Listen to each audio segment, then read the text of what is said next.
So Annie and I are part of a huge team that calls themselves AMO, which is part of OMA, the architecture office in Rotterdam. It's a research arm of the office that is engaged in everything that is not necessarily building or urban design. So by design or by definition, it's about research and about a curiosity in everything else in the world that affects the built environment. We have spent the last going on 3 years together working as collaborators to AMO and the Countryside the Future project. And this entails wearing many hats. It's the hat of a journalist, a researcher, an exhibition designer, a teacher. As Seb mentioned, we're now teaching a studio on food and agriculture at the Design Academy in Eindhoven. But we also led a research studio of Harvard GSD students who participated in the research of the project. So we kind of edited this presentation towards something that could give an overview to you of where we are and what the last, let's say, 5-6 years of research have produced into an exhibition at the Guggenheim. So as you know, a lot of our research was included in this exhibition that we did at the Guggenheim in New York. And unfortunately, due to the pandemic, it closed only 2.5 weeks after it opened. And so it's really nice to get to participate in things like this to share the research and the content of that exhibition with a larger audience. The show really started with what I think is a very basic observation, which is that the countryside has transformed in extreme ways in only the last 100 years. And the other starting point for the exhibition was this data published by the United Nations in 2012, which had a lot of far-reaching consequences. So it proclaimed that mankind is now equally divided between urban and rural populations and suggested that by the year 2050, that percentage could be 70 to 80%. And so for us, we started thinking, are we really heading towards that outcome where the vast majority of humankind is living on only 2% of the Earth's overpopulated surface? And that remaining 98% is going to be inhabited by only 1/5 of humanity, and that it exists only to serve these new cities. This is the approach we took to dealing with this definition of the countryside, which I mentioned briefly in passing before, but we're defining the countryside as anything that isn't a city. So 98% of the Earth's surface. And because we're dealing with such a vast territory, it means that we can't really give you a comprehensive answer to what is the countryside. So instead, what we decided on was a more pointillist approach and a series of anecdotes and stories that are really highlighting the radical changes and technological developments and social experimentation that's taking place in the countryside. So this is a really key image for us, which we call the strip search map. The other key organizational principle that we worked with were these chapters, which we then divided across the 6 ramps of the Guggenheim. So we have leisure and escape, political redesign, repopulation, preservation, and Cartesianism. And all of our stories fall within one of these 6 themes, although many of them bridge and touch on multiple aspects of each. Okay, so we jump a bit ahead into what the exhibition actually looked like in February last year. So as you know, after 3 weeks, the exhibition had to close because of the pandemic going around and finally hitting also the US.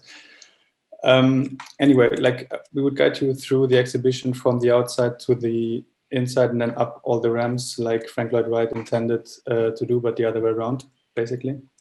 So outside of the exhibition, we try to play a bit with the cliche or the obvious elements that define the countryside from a citizen point of view. So the main installation outside is a huge kind of tractor that is the state-of-the-art technology in which most of the remote sensing is being applied to the field and in which the farmer almost is only there to really supervise a certain agricultural practice. Next to this, we have a huge tomato module that has been developed in the Netherlands, which we have visited a few times during the research, in which over the run over 6 months, around 60,000 tomatoes have been produced and donated to local institutions. There was one farmer from Israel, he had been living in New York for 6 months to take care of this container.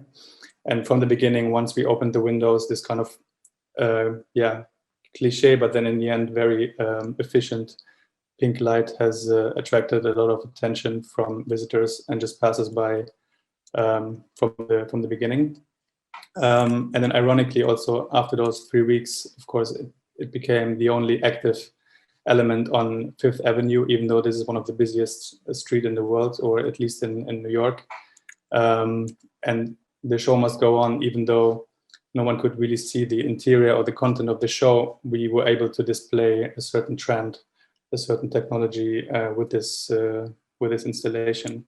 It was in the end also productive, and it's more or less an outcome of a collaboration with Westland, which is the greenhouse area in the Netherlands that we have been researching in depth, but also trying to really tell a story that is not purely commercial or entrepreneurial, but tries to really be critical and skeptical about their approach of a super positive way of talking about food production in the 21st century.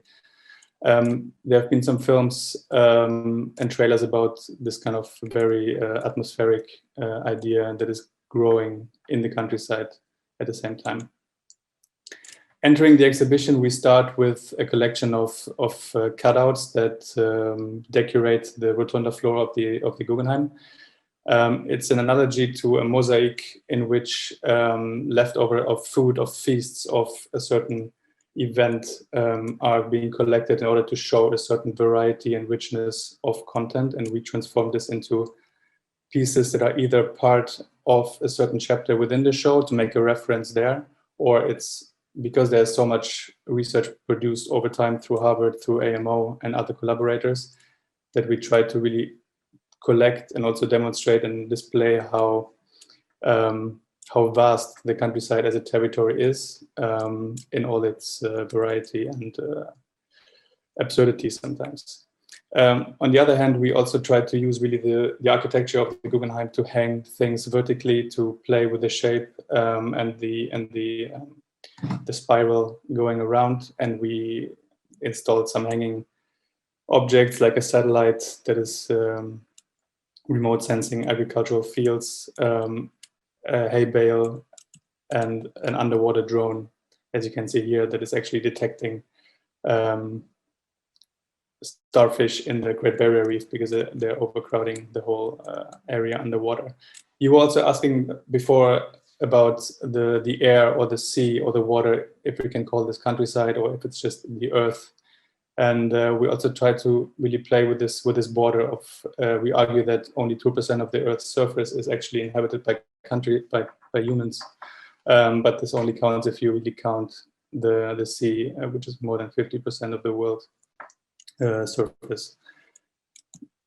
We also collaborated with Niklas Mark, the German writer and editor, on a chapter called Semiotics, which deals with the pop cultural references of the countryside and how we already are introduced to the contradiction or the difference between city and countryside from the age of zero, basically, where magazines, toys, pop cultural genres like music or films try to explain to us what the countryside looks like or will look like in the future. So one of the discoveries or one of the categories that I really started thinking about all of our topics within was this dichotomy or this split between the countryside as a place of subsistence and survival and necessity, and the countryside as a place of leisure and escape. And so the second ramp of the Guggenheim is devoted to that second story, the story of leisure and escapism in the countryside. And it took the form of a 65-meter long curtain, custom designed for the curvature of the ramp. And it traces leisure and escapism through the countryside, beginning in ancient China and ancient Rome. Because there was a period in this time, a moment of almost global consensus on the countryside. The Romans and the Chinese, thousands of miles apart, developed these intricate and really coherent treatises on the countryside as a space of a creative and idealized existence. So a space not just of agricultural production, but also of intellectual production, a place of writing and repose. And we can trace its evolution and decay of this idea through Le Petit Hameau of Marie Antoinette, where she escaped court life to play shepherdess, to the Back to the Land movement and the counterculture movement of the 1960s and 70s, when mostly white, mostly middle-class urbanites ran for the hill in an attempt for an ideological and physical return to the garden. And we culminate with today's wellness, which is a $4.5 trillion industry that has abandoned all of the cultural and creative dimensions of otium and chaoyao, those ancient Roman and Chinese concepts of escape. And today it's really just an elevated form of consumption that's transformed entire swaths of the countryside. So in Italy, you have abandoned villages being converted into luxury spas. In Andermatt in Switzerland, you have a huge new hotel, which is this extruded, almost stretch chalet caricature version of vernacular architecture, and whole authentic villages also being remodeled into these wellness resorts.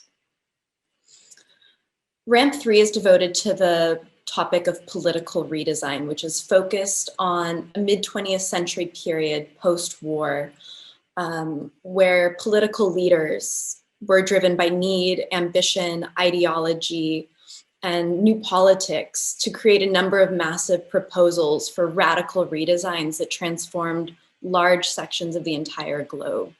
So these are authoritarian states and democratic states that both took these colossal risks in an attempt to increase productivity and food security and to remake society.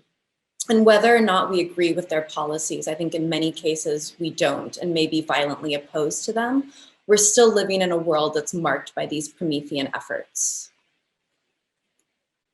Ramp 4 takes us up to a contemporary moment. We're really focused here on the contemporary countryside, and on the countryside as a site of radical experimentation around the world. So we're looking at stories here in China, in Kenya, in Germany, France, Italy, and the US, where we see new ways of planning, exploring, new ways of interacting with media and technology. And this includes new ways of owning property, paying, renting, and new ways of inhabiting the countryside. Ramp 5 is looking at a really complex, nuanced, and unexpected example of preservation. And it kind of starts from the point of view and questioning whether or not it's even possible to preserve today in a world ravaged by climate change. And the ramp starts, in 1810 with the work of Alexander von Humboldt. And in this period, you could still discover unmolested or untouched nature, which is a very, white, paternalistic, and colonialist attitude towards nature in this time, because all of it was being inhabited by indigenous peoples who lived lives that depended on nature without destroying it.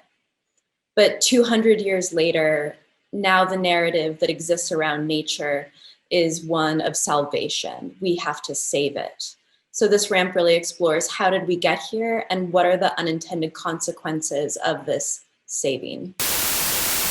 We arrive on ramp 6, which we try to frame over the process as a kind of conclusive, but also very questioning chapter that we finally named Cartesian Euphoria with a big question mark. It has been one of Ram's very early claims that the countryside has to be so organized and so radically Cartesian and 2D and kind of structured in order to serve the city as a place of frivolity and fun and carelessness. And on RAM 6, we mainly collect case studies and stories and side notes in which this effect is pretty much very obvious, more or less immediately.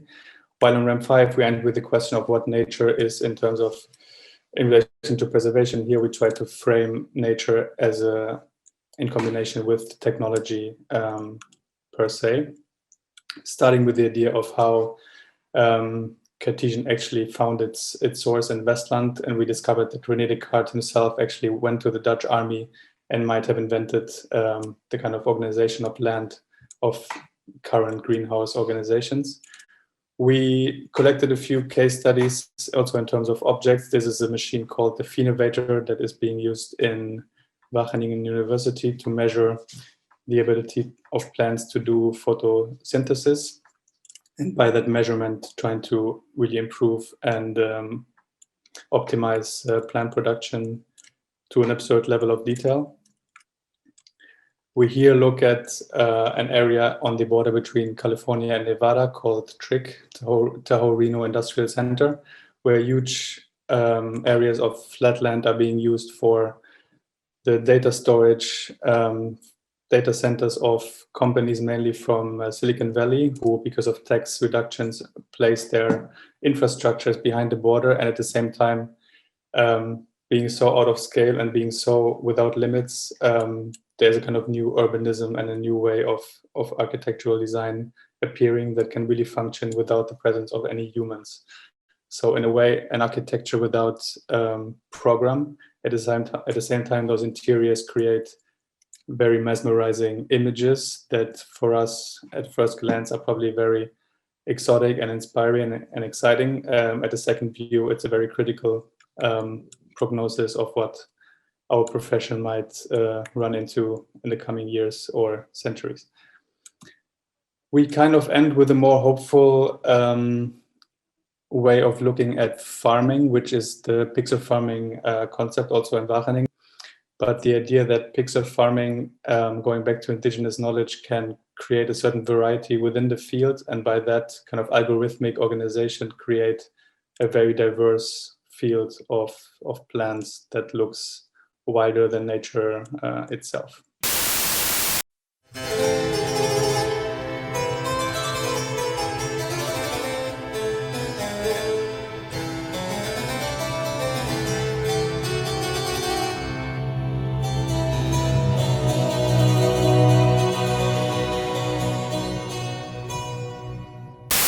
It would be good if you can explain the Cartesian moment.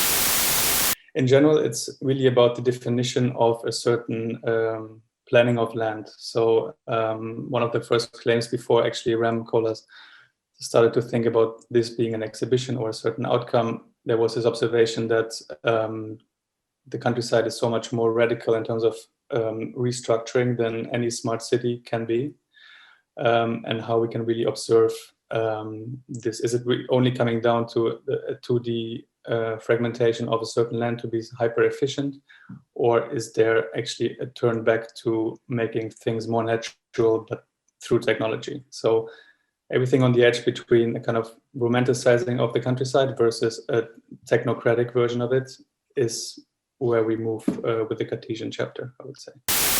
It does sound counterintuitive. I think that the point we were making, especially with pixel farming, and we can certainly get more into it, is that Cartesianism is ultimately a system of mathematical reduction, right? It's a projection of XY axes onto land as a way of, say, making it, abstracting it, making it reducible, compartmentalizing it, ultimately parceling and selling it in many instances. And I think what pixel farming was trying to illustrate is that Cartesianism, that grid, can exist at such a small scale that it becomes indistinguishable from a natural system. So almost Cartesianism, not as a linear division between nature and Cartesianism, but a loop. I feel that the power of the Cartesian chapter in the show is also the question of the resolution, like how far you can actually zoom into, like how much can you control over a certain space in terms of, let's say, pixels. So there is, of course, the huge Cartesian land, maybe on like in the Midwest in the US, where huge fields are being erased through satellite technology and so on. While the opposite or the same thing is happening here in the Netherlands, but on such a small scale that you cannot question its influence in the same way. So going back to nature doesn't mean we go back to a certain wilderness, but it's more about understanding the way nature works. So natural systems, we call it a new nature in quotation marks, without claiming that it's really new. But it's more about the observation that no artificial pesticides are needed if you make an effort to really understand natural systems in extreme detail. And I think that's what the university in Wageningen and also the Westland does. They do it for the sake of efficiency and marketing and so on. But the narrative can really be turned around into a more romantic way of looking at it, I think. I was just going to say that also within the Cartesianism story, we really try and encompass how multifaceted and how complex the story is. So we talk about what we call post-human, which I think is what you were getting at with your question, that this grid, this organizational system now exists at such a vast scale, it can no longer be understood, traversed, or even communicated to the human body. But it also exists at such a fine scale, it's almost sublimated. It's no longer visible to the human eye, which is what we call new nature. So we have those as two of the main chapter names, the post-human and the new nature. It was super fascinating to hear you guys talk about the different ramps. And it almost sounded like these are almost different realities in the countryside. And I'm curious how much you guys also thought about how these realities could coexist. Is it possible for the Cartesian system to coexist with the nature preservation system or the kind of food security? Is there like how much can we think both about like preserving something, but also preparing for the future catastrophe in a way? I was thinking here, like, yes, we're trying to preserve it, but we also know that we have, 60 cycles left of food production. Is that something we have to kind of think about at the same time? Like, how can you be hopeful and projective and forward thinking while also preparing for the end of the world, right? Like, it's a real dual mindset. And I agree that the organization of the exhibition is very stratified, at least in the way we show that diagram, but it's a kind of a false division. I think any of these stories and any of these chapters can be related to the next. And I think they're underpinned as well by the question that you raised, which is one of concern for the environment. And what you see in each of these stories is a different perspective and approach to that question. And yeah, and it wasn't an accident as well that nature and preservation wound up so close in proximity to Cartesianism. And I think on one hand, there is this hope that Cartesianism may have the answer, like the kind of techno-saviorism, technology might be able to save us from, this doom the technology has brought upon us. But we also raise a lot of other questions about whether or not that's possible.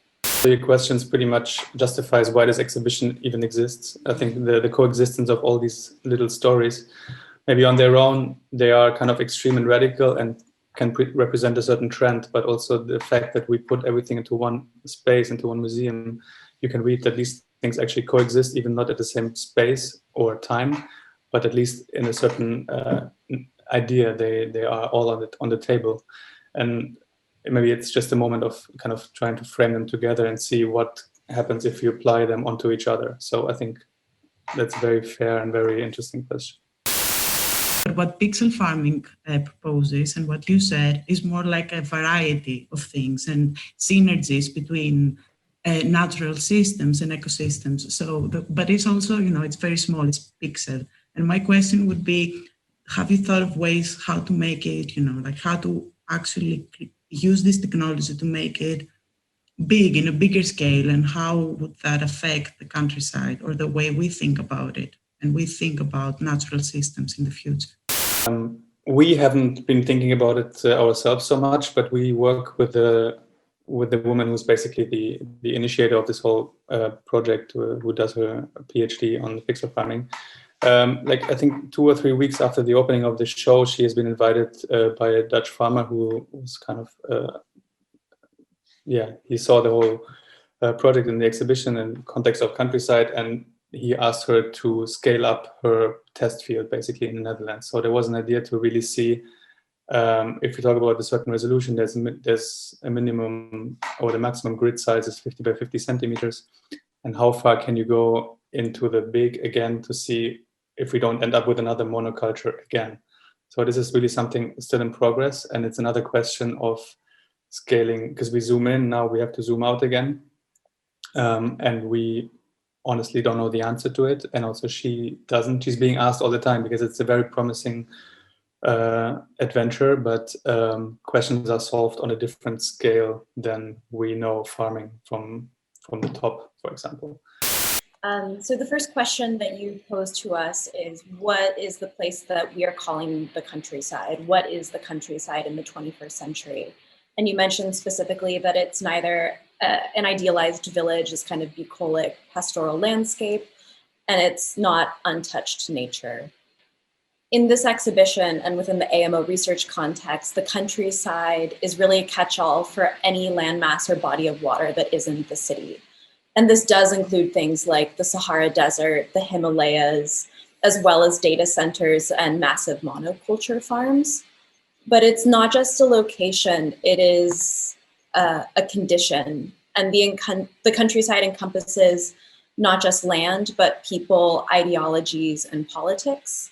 I'm showing this map just because I am American, which you can probably tell from the accent, but I also began working on the countryside exhibition shortly after Trump's inauguration.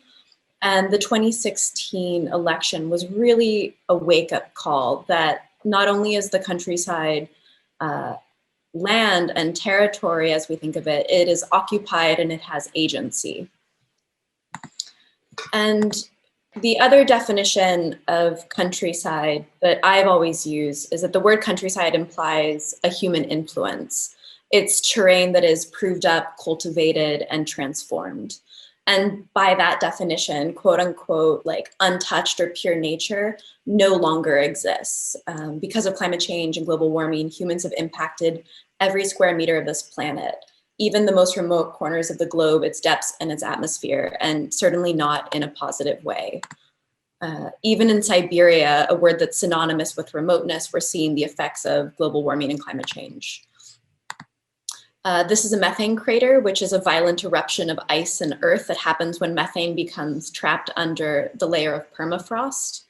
And this crater is roughly the size of the Guggenheim's atrium, and it's a symptom of rising temperature and thawing permafrost, as is the Baragai megaslump, which is essentially a crater that's been formed when the permafrost thawed. And this is growing so rapidly. It's growing at a rate of up to 30 meters a year that its growth is audible. And so even our efforts to preserve wilderness and to conserve nature have unintended consequences, and the act of saving can ultimately transform it. And one of the stories that we use to illustrate this is the successful conservation of the mountain gorillas, which is really lauded as one of a rare example of success in conservation. So in the 1980s, there was fewer than 500 mountain gorillas remaining in the entire world, and now there are over 1,000. And one of the reasons for this success was the habituation of gorillas, which is the gradual exposure of gorillas to human interaction to the point where they are unafraid of humans. And this was done for scientific research purposes, as well as touristic purposes. And as a result of gorillas losing their fear of humans, these gorillas, which are still wild, like any primatologist we talk to will tell you that these are wild animals, but they're slightly less wild than their unhabituated brethren. They are now leaving these parks and raiding crops, entering villages, and it's leading to these new almost urbanistic gestures like the buffer zone here, which is outside of the Windy Impenetrable National Forest. And it's intended to keep gorillas in the park, in this quote unquote wilderness, and to keep them out of civilization and villages. And so I wanted to share this story just to show that this idea of untouched nature and wilderness no longer exists. The very act of observing nature, preserving nature, changes it and transforms it. I think in the same way, these ideal villages or the pastoral farms don't exist, right? They're a construct of the Western imagination. seen again and again in paintings and advertising. They're really images that we consume as urbanites. But today in China, for example, this is where vegetable farmers live. This is a contemporary farmhouse. So our image of the countryside is rapidly evolving, but there are certain elements that remain that can still be discussed. Yeah, for us, it was also very intriguing to look at the definition of certain terminologies and words and concepts that we thought are kind of clear to us during the research, but in the end, they turn out to be kind of surprising, even for experts, once you kind of put them in a different context. So if you look at different definitions of what a farm is here, for example, a cress farm in the Netherlands versus a structure of a data farm of Google in America, you see so many kind of parallels in an architectural way, but also in terms of a way of a human unpresence. And at the same time, we also try to look at different ways of talking about the same kind of practice in two different centuries, while in the 20th century, there's a kind of romantic or original way of talking about farming, a kind of very practical, hands-on selection of words. At the same time, in our days, it's more kind of rhetoric of a smart city and of kind of a startup logic of talking about crops versus 100 years ago. And we talked about it a bit before, but it's kind of relationship between nature and technology through our way of looking at the Cartesianism and the way that this is a permanent loop of going back and forth. So also nature being so Cartesian that it is kind of natural again, and the other way around as well. This is an aerial photograph of the Westland area, which is not even 10 minutes from where Annie and I are sitting. And ironically, we discovered this area quite late in the process, at least in its full entirety and its full functionality. There's always been this kind of excitement about the landscape and the way that it looks more like a kind of computer chip than an actual countryside or a city as we imagined it. Diving into the spaces again, there is always a two-sided effect that we are very much intrigued by the interior decoration and light setting that exists there. At the same time, we know that this is the most efficient way for plants to grow. But also, if you look at the scale of those cress tables, for example, every cress is not even like 2 or 3 centimeters.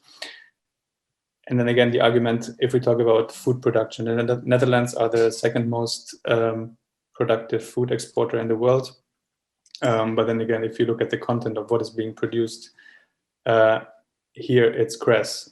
So the question of what is actually valuable, what is really necessary, and what is more a kind of decorative form of looking at food production.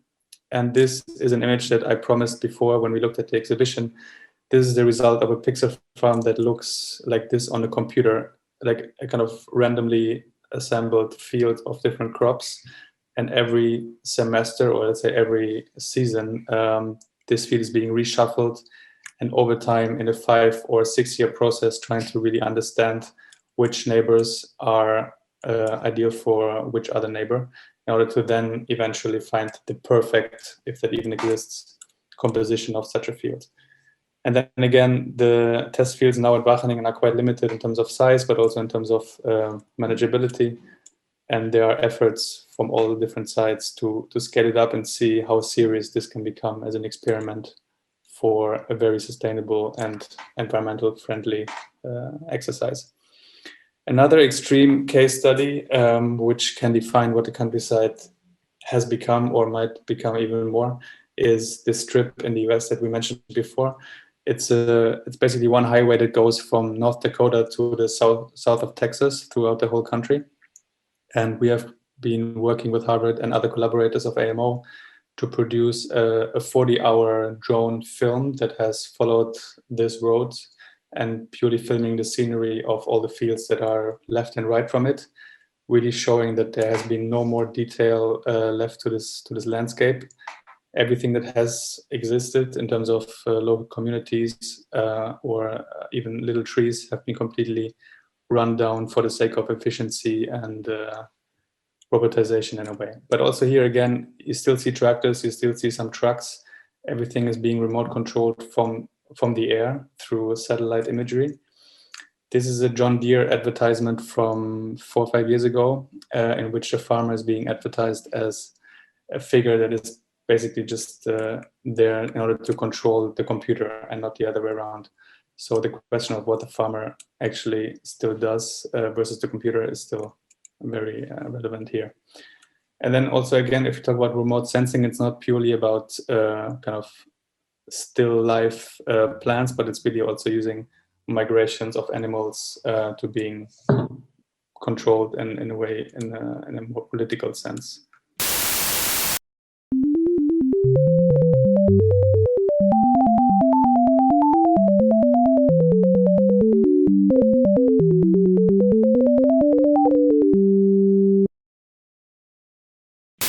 I would switch over to the question why the countryside is the future. And in a way now it might become a bit more anecdotal, but I think that's also maybe the kind of one of the qualities of the exhibition, is that it's not pretending to be or claiming to be a very scientific research all the time, but it's really working in a more journalistic way of looking at different stories to see what they can represent. And we have been confronted with a few phenomena, like in a way an invisible Cartesianism, like here, a device that is being given to animals like sheep or goats in order to control a certain land ownership without building a fence anymore. So land also has a different way of being built, because there's no more visual limitations anymore, but the animals feel the boundaries through a certain gadget. Then again, the phenovator, we talked about it before. It's the idea of really looking at the smallest plant existing to see which kind of last percentage you can get out of a certain efficiency when you look at the photosynthesis. We've also been working with some animation experts in Wageningen to see how the pixel farming is being also supervised on the screen and being planned and being projected in a 3D modeling, like here. This has turned into a 3 or 4 minute movie that is also part of the exhibition, where we see all different technologies, like an underground time lapse of soils and how different neighbors actually react, and how you can see the relationship between those plants more or less live, and see why this is so efficient. One of the chapters also on RAM6, we didn't touch upon it before, but I think it's also very crucial, is the oceans in general as a kind of territory. But more than the vast, endless ocean that is still being explored by scientists, we really look at the phenomenon of onshore aquaculture and how certain elements and logics of the oceans have become part of a facility more and more to really improve the fish farm on land. So in a way, it's a kind of by accident way of preserving the oceans, because overfishing is being brought to the countryside or to the land. And in those cages, the fish are being controlled and being even sorted out through facial recognition technologies once there's a disease or other kind of imperfections going around. And the same we can also see in kind of more animal-related cases. Then, of course, it's a common sense that farming itself becomes more technological and automated. We have seen a lot of references of automatic weeders, automatic machines. This is a case study from Switzerland. And all these machines kind of make the farmer look a bit kind of useless in the field, even through their advertisement. And then there is another example where we actually realized that the pollination of plants or the existence of bumblebees is really something we cannot tackle or we cannot replace, but what we can do is to really give them a more low-tech version of a very efficient box, like here, that is also being used in the container in front of the Guggenheim. And then another example is the FarmBot. which is basically using the same idea as the pixel farm, a kind of DIY planting method that can be assembled in private gardens as well. So also the idea that we use certain planting technologies to be applied to individuals. So you're still talking about the future of the countryside as a super highly controlled system, right? I think that that is one answer. Yeah. The way that the research worked is each of us really focused on a specific topic. And I think because of that, we have very different ideas and case studies about what the future and what the countryside is and can be. And so in Seb's case, his focus really was on Cartesianism. And so that's where the case studies are, I think. But I spent a lot of time researching off-grid communities, so communal living experiments, and a more informal, decentralized, diffuse, and natural way of living and dwelling in the countryside. I think it's really also a division of expertise. I think Annie had also prepared a slide where it's kind of beautifully showing how the punctuation of the whole project can change the tone of what the future actually means in terms of countryside. Because it can also be just a question mark, and we don't want to pretend that there's one future outcome or whatever, or that the countryside is the future. It's more kind of questioning again what we want to say and how we can frame this together. Yeah. The coexistence of all these futures might be the future or will be the future. So I'm showing this slide because actually the punctuation of the title of the exhibition was hotly debated for a long time, both internally and with the Guggenheim. Depending on where you put that comma, that period, that question mark, it's either a statement or it is a question. And so I think we kind of share your question. Is the countryside the future? And if so, why? Would you like to speculate? I was going to say that my opinion on the subject really depends on the day and my mood. Sometimes I feel extremely hopeful, and other days I feel extremely pessimistic. And also as a result of the research, sometimes I was looking into Silicon Valley world building and floating nation states and survival bunkers and billionaires buying islands in New Zealand, and I felt very, panicked. But then I would spend a day speaking with students at the University of Nairobi in Kenya who are looking at a more medium scale form of development based on new transportation lines and infrastructures, and their enthusiasm and their kind of hope for the future is infectious.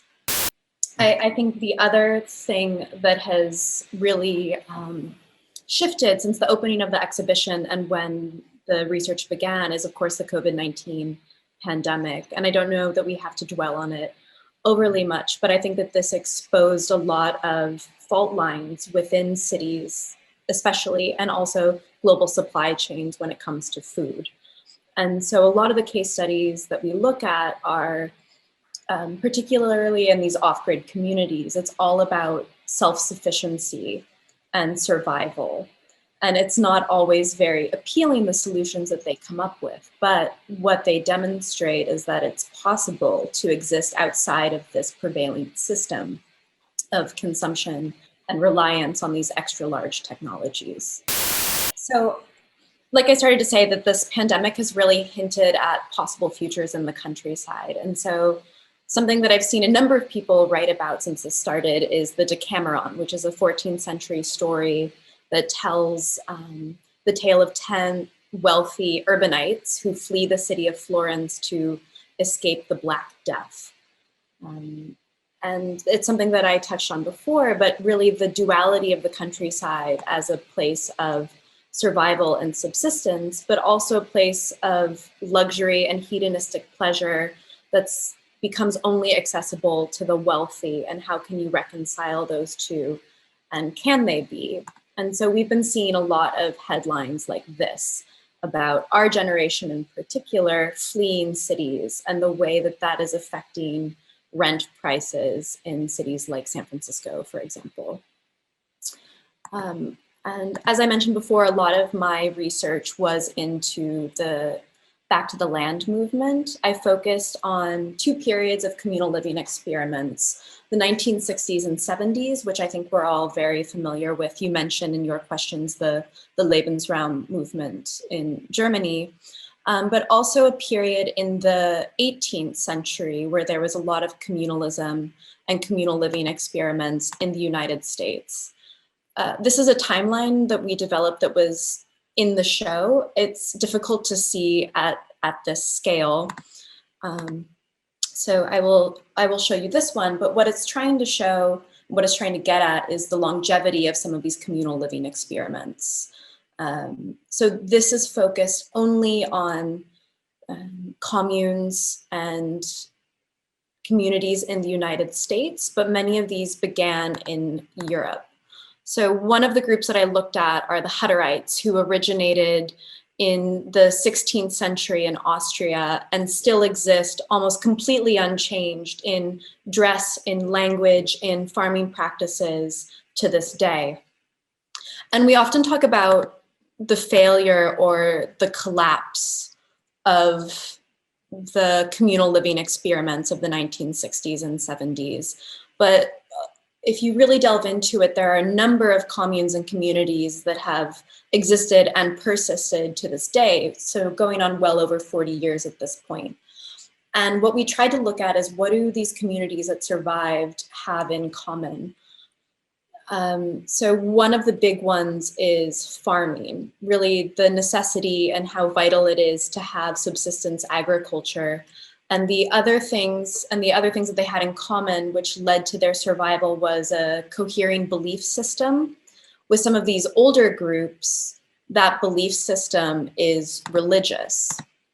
And something that happened in the 60s and 70s is a shift from religion as the cohering principle to ecology and environmentalism as the cohering principle. So many of these counterculture communes founded in the 60s that persisted to today have transitioned to an eco-village model. I think what this shows is a smaller scale, more diffuse, more decentralized solution to how to live in the 21st century in the countryside that isn't Cartesian.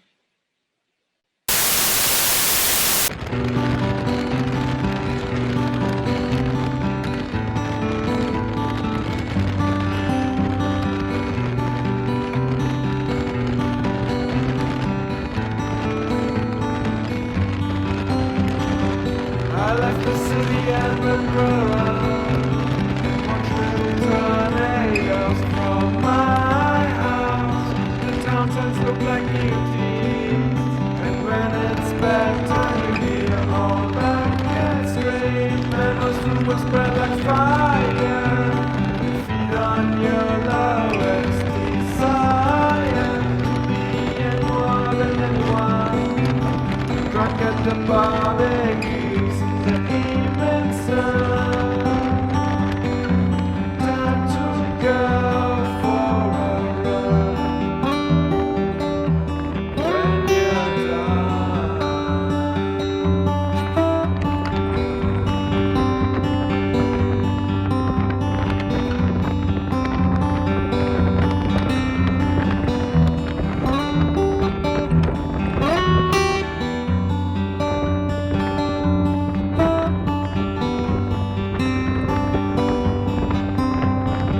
I left the city and went rural.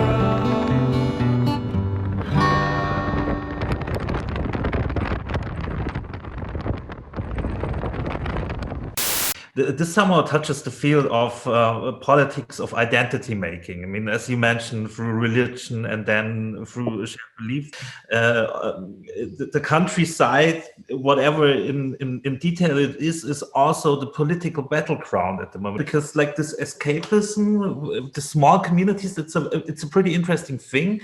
But then on the other hand, like the whole complex of the techno farming, the pixel farms, and what it means for technological progress asks the question, who is going to decide on that? I think it is a really interesting question. I'm just going to hone in on one aspect of the question, which is who makes these decisions. So this is an image of the Cultural Revolution. And the entire political redesign section is really looking at top-down strategies and policies that are implemented by a series of leaders, and in particular, I would say authoritarian and fascist regimes.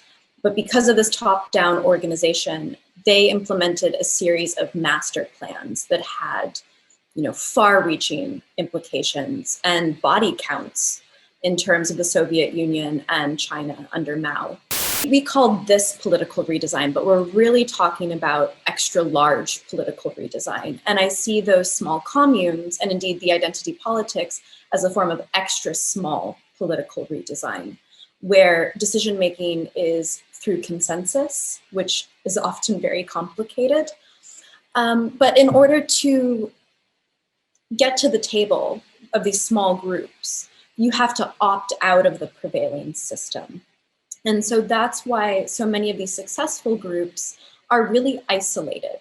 So oftentimes they're abolishing capital and property ownership, which you can imagine how difficult that would be to do in a city.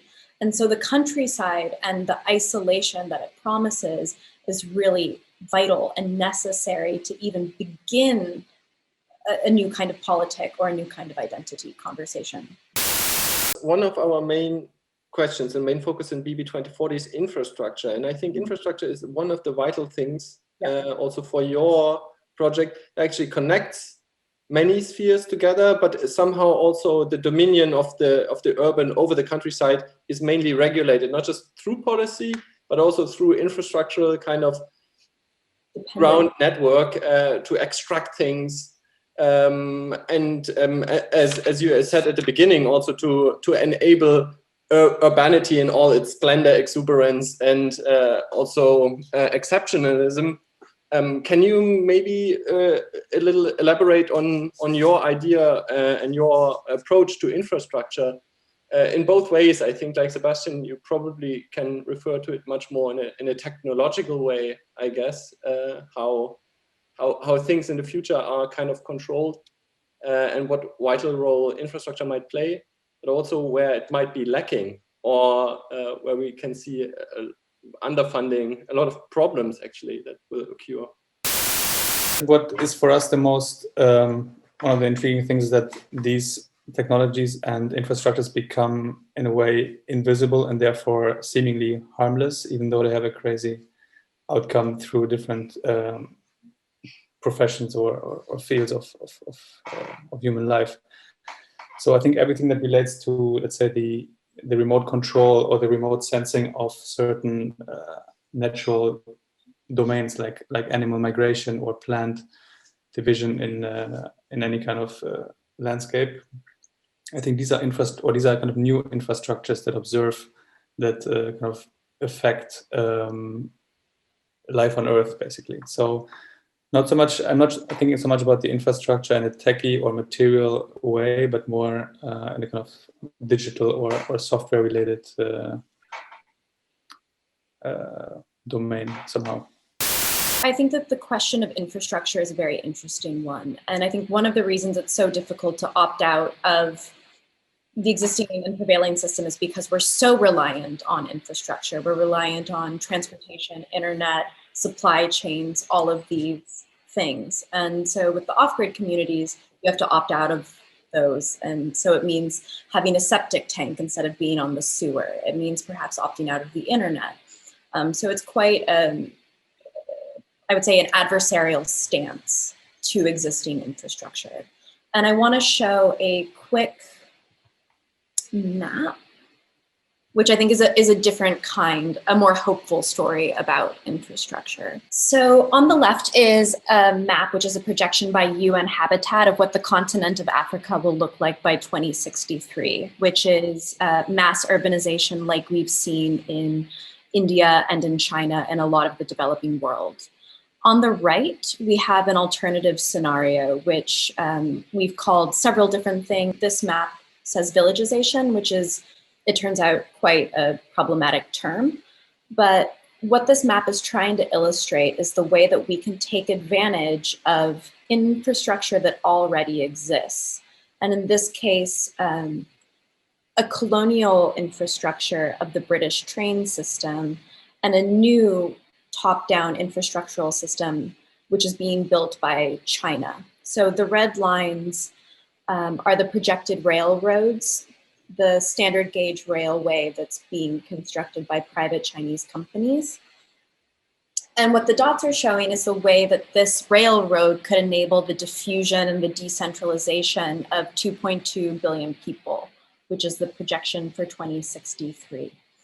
And the conversation that's happening internally, one is this infrastructure being constructed by China, which is now putting many countries, including Kenya, deeply into debt and leaving marks, indelible marks on the landscape, such as the station in Voi.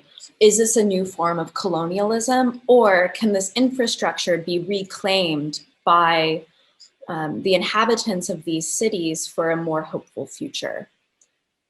And this map on the right is a proposal by our students from the University of Kenya, who say they don't want to live in these large cities like Nairobi, but they have to because that's where the jobs are. And so if you combine this railway infrastructure with improved internet connectivity and a growing ideas economy, there's an alternative model for growth in the continent. Everyone looks at this process going on with the questions that you also raised. Is it a new form of colonialism? And then on the other hand, there are like big trusts and foundations, especially here from Germany, but also from Great Britain, that buy huge parts of African land, and surprisingly not for agriculture, but just to keep them as they are, which I think plays a huge role in the process of that map that your students did in a way. And then it becomes interesting, because then we have again this question on the map of this also competition between the urban, the city, and the big cities, and the countryside, and how I mean these villages develop, which are somehow urban as well in a way, and it seems to be the place where this future is made somehow. I mean, not underestimating Asia or South of America. I think you're right. So our research was really focused on Kenya and the Kenyan countryside, but you're right, it is a repository for so many global conflicts between production and profit, and preservation and conservation on one hand, between, let's call it, mass urbanization and ruralization, speculation and projective thinking, and a real kind of conservatism, especially when it comes to the land. And I am not an expert on this. I worked with researchers who did it, but I'll do my best to summarize that the preservation and conservation of land is focused really on its consumption. It transforms the land into something that can be consumed by a Western tourist. And there's a lot of money in that. And communities are profiting from this transformation of land into nature reserves, but they're also losing something in the process. And that's the fact that many communities have always lived and coexisted with nature, and that their relationship to nature has always been one of extraction and of use. But we come in with our Western perspective and say, no, nature needs to be preserved and not touched in any way. And we really dispossess and disenfranchise entire communities. This is happening in Tsavo East National Park, where they're actually bringing in water during droughts to water the animals that live in the park when the surrounding communities have dry wells. And that's because Western tourists are coming in and they're making money off of those tourists, so they need to have the animals healthy and whole. So it becomes a question of what do we value and who is ascribing that value. We also looked, this is not in Kenya, it's in Patagonia, so in Chile and in Argentina.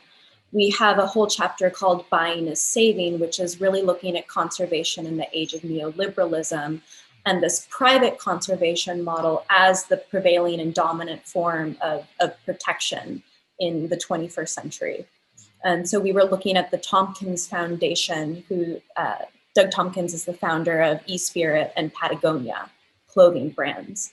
And he bought up millions and millions of hectares. I think it's the single largest preserved land area in Patagonia, and it's privately held.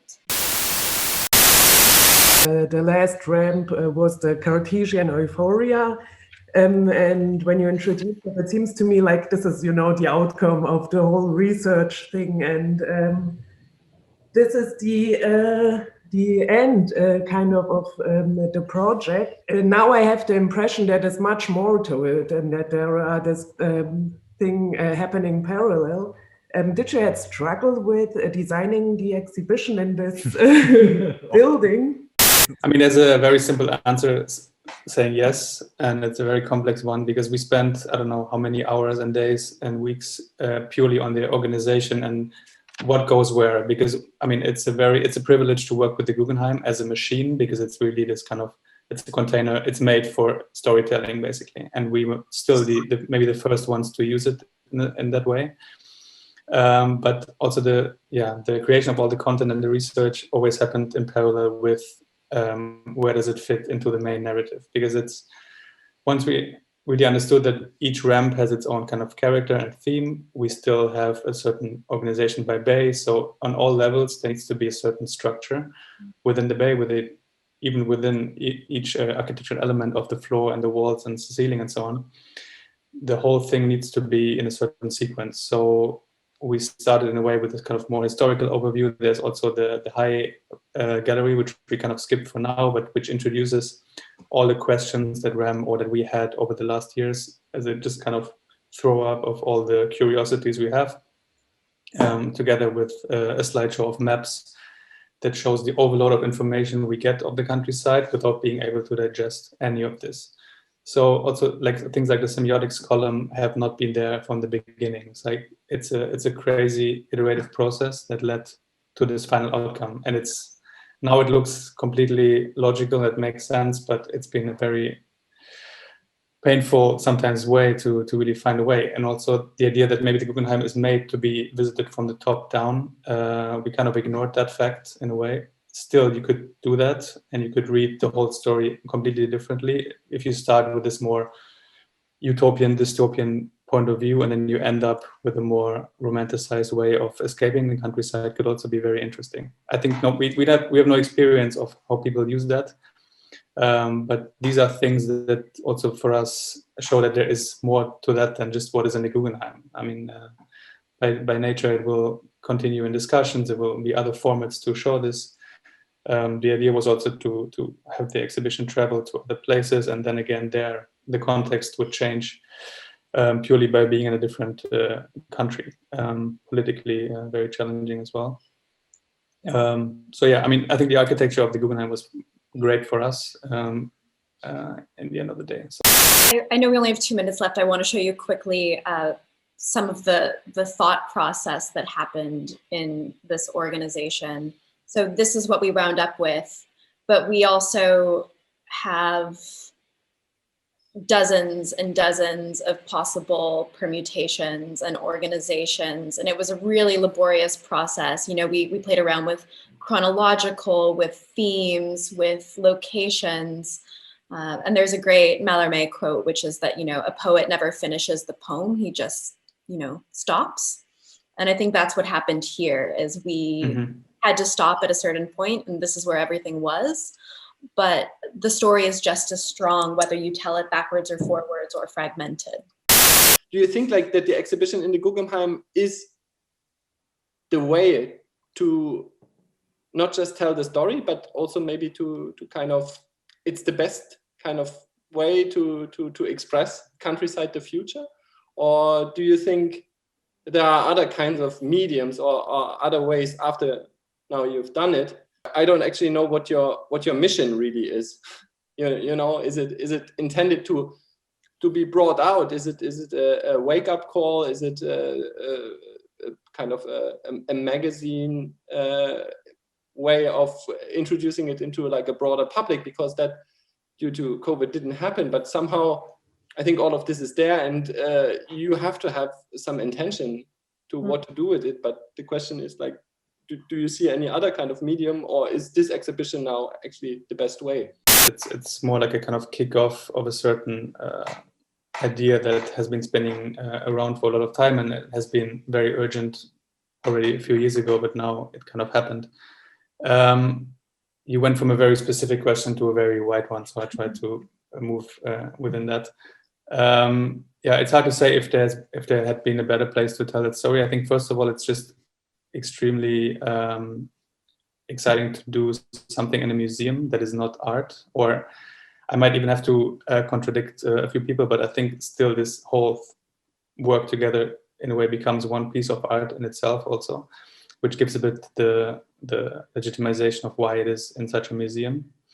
And also people's reaction of entering the museum without knowing what they see, and then they kind of wonder where the paintings are and where the objects are and whatsoever. So it can be a very challenging show to digest, which is also, I think, the potential to produce any kind of spin-off moments in whatever form. I mean, we are in a way about to produce a book that is actually showing what the exhibition is. So a very almost one-to-one way of presenting what is in the show, because we know that not everyone could see it now.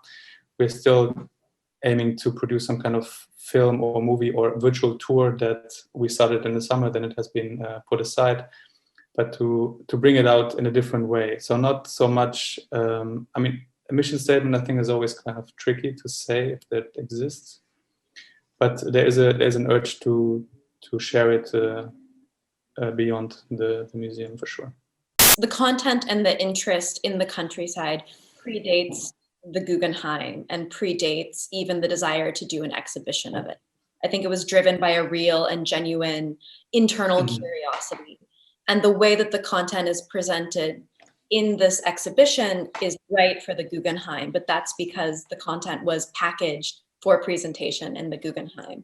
Yeah. And I think it's kind of infinitely malleable, and you can present it in so many different ways. We've had conversations about film programs, books, panels, opening conversations. But I think the real question about repackaging the content of the show is how do you keep it relevant and up to date? Because we tried very hard to make the content relevant and to be as up to date as possible, especially with these contemporary stories. It would require ongoing research. And I think I do want to say one other thing that where the research could lead, and something that we never got to in the exhibition, is really the application of this research. So we've diagnosed a number of projects, and so after a diagnosis really comes a prescription, and we've never made a proposal. So that would be, I see as the next step.